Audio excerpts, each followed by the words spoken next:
million lights, they flicker there. A million hearts beat quicker there.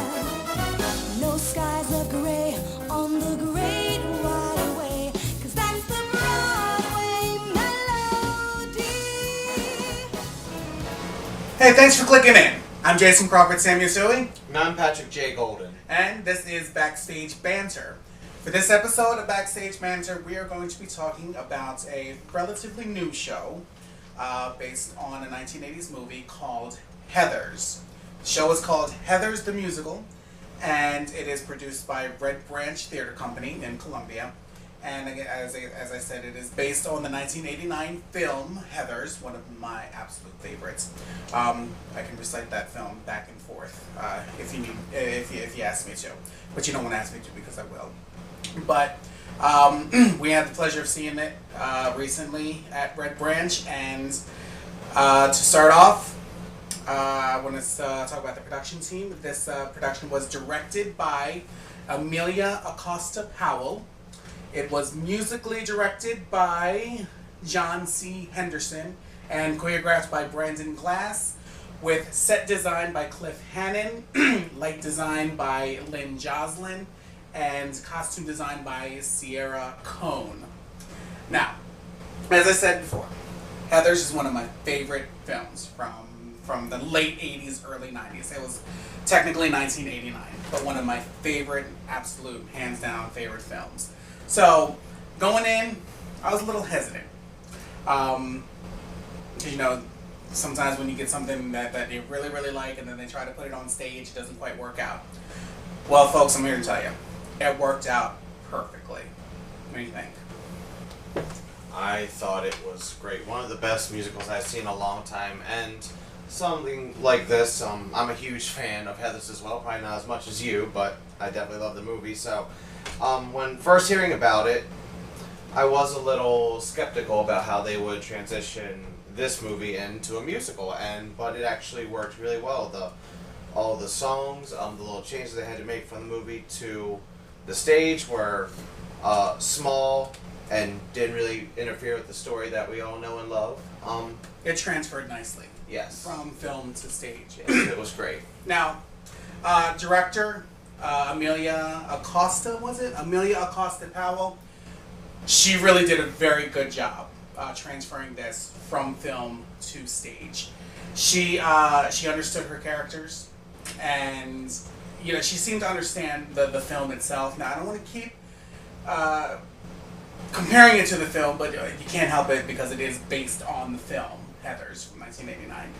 But she did a very good job transferring this from the film, or from film to stage, and had fun with it. She had some really creative choices. Talking about creative choices, going on with the set by, Cliff Hannon. His set was very simple. It was pretty much a big blue stage, but with a little tribal thing going through it. But it was really creative. It was simple. It wasn't cluttered, and they used, you know, portable set pieces and what have you, but everything worked nicely together. And the space itself is a really, really nice space. It seats about 120, maybe 125 people. And it's a unit set that they have. The stage is up against, not up against, but you know, half of the theater is a stage, half of it is a seating. But it's really a very comfortable space. What did you think about the space? The space, it was great. It was very reminiscent of a black box, but not so much. It is bigger, but it's but just something reminiscent about it. And like you said, with the stage, just the standard painting they had going on, the decals all over, and when it came to set pieces, it was things that were pulled in and out. So very the simple. stage was very never simple. cluttered, right? Right. And they had a medium-sized ensemble, so you really couldn't have a cluttered stage. But one thing, excuse me, I did like that Powell did. She used the entire theater. She had some exits and entrances coming from the back of the theater. The set itself had various exits and entrances. The levels really made this set. There were different levels that were going on. It wasn't just a flat, you know, bare stage. So there were levels and entrances from all angles of the set. So that was really a neat aspect to it. Costumes. I always think that you can have a really, really good time when you do late 80s, early 90s. I'm from the early 90s, so I know how what they would call a costume was what I wore every day. But with the late 80s, it was funny because this one's a little more difficult because this style is the late 80s with the 90s sneaking in, but they got it hands down. Lynn Joslin, no, I'm sorry, that was lighting, sorry. Sierra Cohn, she really hit the nail on the head with these costumes, and as well as she used the inspiration from the film as well. But they fit nicely, they blended in. Everything I think was spot on with costumes. What do you think? Costumes, again, not wanting to compare too much to the movie, but using that as a source of reference, it was, I don't know if spot on is the right term, but more than paid homage. The Heathers, their costumes, the color schemes were down, the outfits, the styles were down. Yeah, because the Heathers were there was red Heather, yellow Heather, green Heather, and then you had Veronica. Right. It was blue, and her transition from pre-Heather to Heather. One of the Heathers. One yes. of the Heathers was perfect. Perfect. That was exactly. really good. That was really good. All right, so that's a little bit about the production side, but what I really want to talk about is the performance of this. This cast worked their ass off. They did a fantastic job. The highlight of this performance really was the whole ensemble. I can't really single one person out, though individuals did very good jobs. The whole ensemble as a whole was phenomenal. One of the best ensembles I'd seen in a long time. What do you think? This cast was impeccable. Honestly, it was like a step above normal community theater, in my opinion. Like, it really was. It really was. Definitely just spot on. The choreography, the vocals and the harmonies of all of them. Yeah, their vocals were on. Their choreography was tight. They really, they worked their butts off, and you could see that they were giving 110% each and every single person on that stage. That's really what I think made it for me. You could see in their faces they were having a great time. They knew their stuff. They were prepared. I mean, it was just a tight ensemble. One of the tightest I'd seen in a long time. And their costumes as well, they were all spot on as well. All the different cliques and groups, and at least one person symbolized each different clique and group throughout. Yeah, I'm going to give that to Sierra Cohn. She did a really good job. Each actor had his or her own costume, which really went into the theme, one of the themes of, well, I believe, in Heathers the musical, and the film itself, but Heathers the musical is acceptance and intolerance, and the consequences that come with that intolerance. So, I mean, it's a coming-of-age story. First of all, it's a dark comedy, which is one of my absolute favorites to watch, because there were some very pretty funny parts that you don't want to laugh because it is kind of weird what's going on, but you know, I don't want to give anything away. But you laugh anyway because just the situation that's going on. But since this is Heathers the musical, let's talk about the Heathers for a second. 3 girls. Heathers were played by Heather Chandler, who was like the queen bee, was played by Tiara Whaley. Heather McNamara, who was arguably the nicest Heather, she was Yellow Heather in case you go see it, was played by Gioselle Batista. And then you had Heather Duke, played by Megan Bunn. So those are the 3 Heathers, the most popular, most powerful kids in school. Well, these girls, again, I don't know what else to say. They got it spot on. They played these characters, they understood these characters, and played them spot on. You know, the quote-unquote bitchy girls, well, they had it down pat. What do you think? They were absolutely amazing. I have to say, Tiara Whaley, Heather Chandler, or Red Heather, not only That would be easier to say their colors. Right, Red Heather. Not only did she personify the queen of the Heathers, when her numbers came up, she was the queen of the stage. Yes. Just like yes. the high school queen, like she just owned She it all had a day command of that stage. Yes. It was really good. Now, I will say, among all the praise that I'm giving her, some of the higher notes she may have been reaching for. But her attitude, the way she carried herself, that completely made up for it. You know, I couldn't keep my eyes off of her. She really was. She had a really good command of the stage. She was comfortable with her numbers and everything. So, yeah, that was, she did a superb job as Heather Chandler. Heather McNamara, Yellow Heather. Poor little Yellow Heather. I would call her more so one of the followers, even though the whole school were followers. But again, arguably the nicest. She was the cheerleader. And, you know, she had a few issues of her own going on outside of this little clique. But Giselle Batista played it beautifully. She had a very poignant song, a solo called Lifeboat, where she's kind of talking about these issues that she has. Pulled it off beautifully. I thought it was a very poignant, emotional bit that worked very nicely with the production. What do you think about Giselle's performance? GSL, she was fantastic. Her portrayal of Heather McNamara, or Yellow Heather, the whole kind of sweet, ditzy girl, not to say just kind of along for the ride, but she let Heather Chandler, Red Heather, run the game. But yeah, when it came to her song, Lifeboat, up until then, she had little feature parts here and there in other songs, but then she got to that, and I really almost cried. Yeah. It was sweet in her portrayal of the song, the way she sang it, the emotion The to emotion in it. It Really was- good. It was amazing, yes. It was a good performance.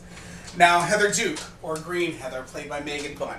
Now, Heather Duke, I believe, is the character that makes the most change in this, because of certain things that happen. Heather Duke becomes a different person, and the transition was done very nicely by Megan Bunn.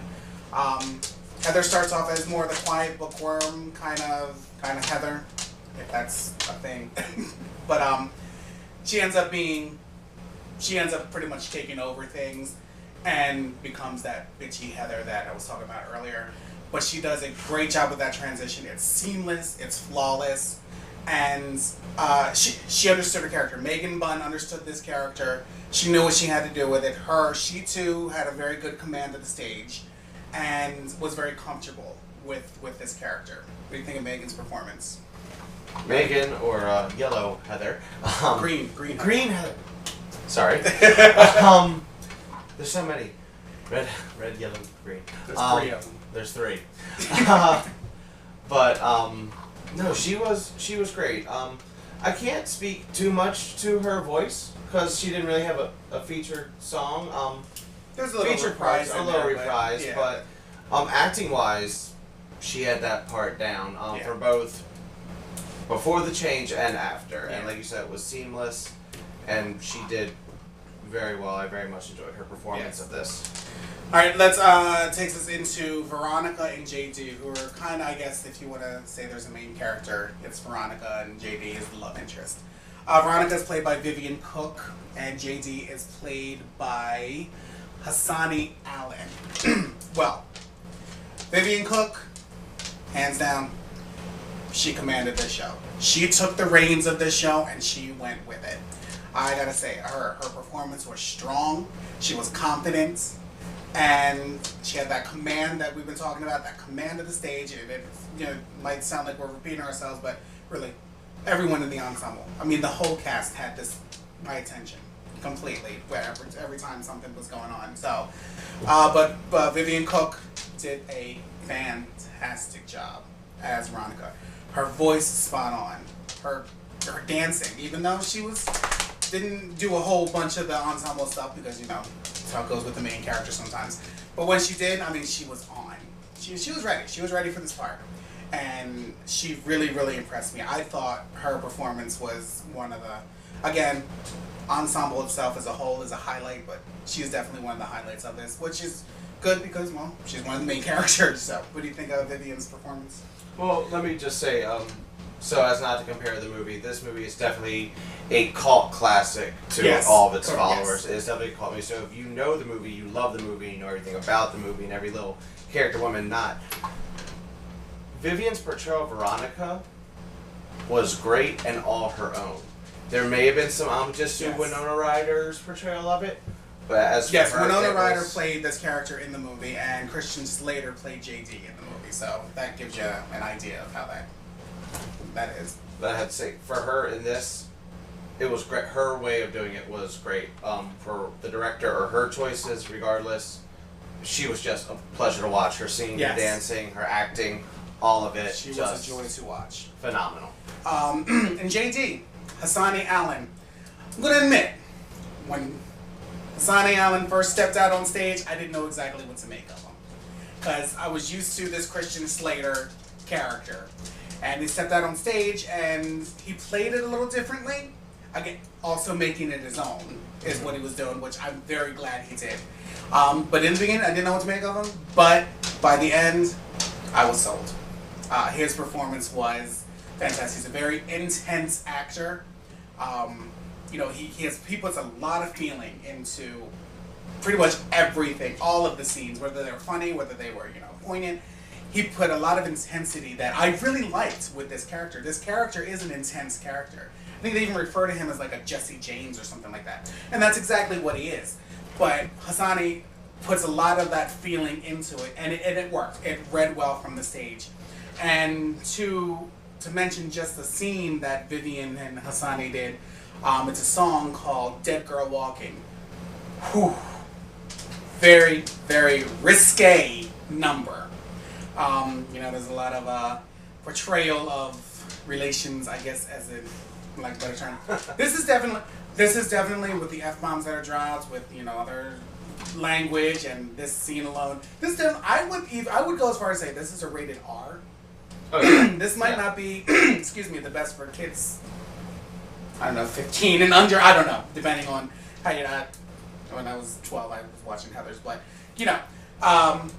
but it's but the scene, it just worked. It was intense. It was like some people had that uncomfortable laugh going, but I mean the two actors, Vivian and Hassani, they were so comfortable with each other. They were so comfortable with this scene that it completely worked. I bought into it completely. What do you think of that? Or what do you think about Hassani's performance? You pretty much took the words out of my mouth with that. When he first came out and started going, I wasn't sure what to think, but like you said, I was very used to the Christian Slater portrayal of JD, and it took me a second to warm up, but once I did, I loved it. He and all of his, you said the intensity he brought to this part. Right. Was just phenomenal. And their chemistry. And the chemistry Chemistry between was the two was fantastic. amazing. And like you said, the song "Dead Girl Walking," brave. That's all Yes. I can say. It was flawless. It's not a scene that you would see in a church basement theater. Not at all. It really isn't. But I very much enjoyed that scene, not in the way most people would think. Right. No, Artistically. it was great, and like just imagine, oh my God, they're there doing that. And we're very comfortable. That's what very got me. That's what comfortable. made it so good. I don't know how long they rehearsed it. They may have been fumbling around and laughing the first couple of rehearsals, whatever. But they hit it. They hit it for this performance, and it was spot on. It was really good. Their chemistry was great. All their chemistry, the Heathers with Veronica. Then, just to mention a few others, we had two friends, Kurt and Ram, who are like the football jocks, played by Taylor Witt, who played Kurt, and Tendo Insabuga played Ram. Those were, it's dark comedy as it is, but these two, they were just funny. They got their parts. They were the bros, I guess is what you call them today. But they were the football jocks, and they had a really funny number called Blue, and take it how you want it. But, they added that comic relief, and they did a really good job. I thought they were very funny, and good featured roles for them. And then you had Amanda Spellman, who played Miss Fleming, who was a teacher at this school that all these kids go to. She was just hilarious. She has a featured number too, and she has very nice voice and everything. But as one of the adults in this teenage musical, she did a very, very good job. And then he had a couple of the parents' dad, Ram's dad, Will Lewis III, who also has a featured number in this called Dead Gay Son. I think it was Dead Gay Son is what it's called. Very funny number. I mean, the whole gospel choir comes out. And again, the ensemble shown in that. All these big numbers. And then poor Amy Wilson, well, not poor Amy Wilson, poor Martha, played by Amy Williamson, who was like the ultimate outcast of this school. Had a very poignant number called Kindergartner Boyfriend, which, you know, it was a little sad and reminiscent and everything like that. So, but everyone did a fantastic job. This ensemble, hands down, if there's an award somewhere for ensemble, they really need to get it because they were tight. Everything worked well together. And overall, made it a very enjoyable show to watch. They were dedicated. They gave 100%. They were strong. The whole show was just a pleasure to watch. I might just have to go back and see it again. What do you think? Like I said at the very beginning, this is one of the best shows I've seen in a very long time. And yeah, you just need to go see this show. If you like the movie, if you've never seen the movie, go see this show. Yes. If you have seen the movie, you will not be disappointed with the show. If you have not seen the movie, you're going to love what's going on at Westerberg High with these kids, and especially the Heathers and Veronica and JD and all of them. So, but if you want to go see it, which I highly suggest you do, you can go to Red Branch Theater Company's website, which is www.redbranchtheatercompany, theater with an R-E, theatercompany.com, and they'll have a link for tickets. Or you can give them a call at the box office at 410-997-9352. Now their location, again, we've done a lot of Baltimore stuff. They are in Columbia, but it is worth the drive if you're in Baltimore. If you are in Columbia, you have no reason not to go. They are located at the Drama Learning Center, and that's at 9130 I Red Branch Road, Columbia, Maryland, 21045. You need to go see the show. Again, one of my favorite movies, now one of my favorite musicals. You really need to go see this. You will not be disappointed. So you can check out the written review on our website, www.backstagebaltimore.wordpress.com. And if you see it, leave me a message. Tell me what you thought of it. Go see the show. Any final thoughts? Go see this show. It really is good. Yes, it really is good. All right, so until next time, this is Backstage Banter. Thanks so much for joining us. Business like show, business like no business, I know. Everything about it is appealing. Everything the traffic will allow. Nowhere can you get that happy feeling when you are stealing that extra bow. There's no people like show people. They smile when they are low. Even with a turkey that you know will fold, you may be stranded out in the cold. Still you wouldn't trade